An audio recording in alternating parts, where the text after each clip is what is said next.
Ils ont envahi Haïti et volé plus de 500 000 $ d'or du pays.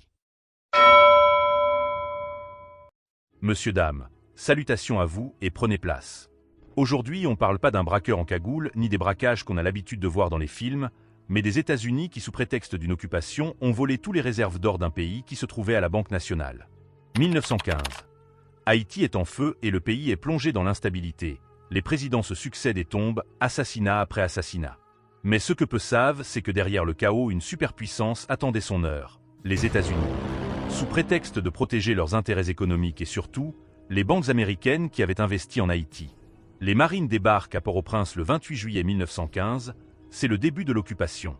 Mais leur vraie mission? S'emparer de l'or de la Banque nationale d'Haïti.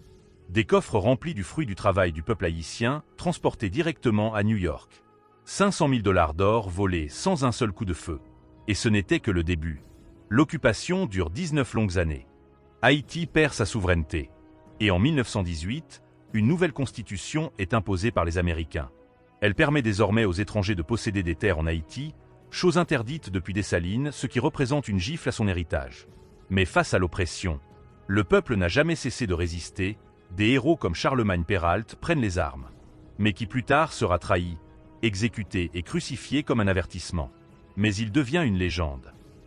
L'occupation a tenté de briser Haïti, mais elle a réveillé une fierté indestructible. Celle d'un peuple qui, malgré tout, ne se soumet jamais. Et n'oubliez pas, Haïti n'est pas pauvre, elle a été appauvrie.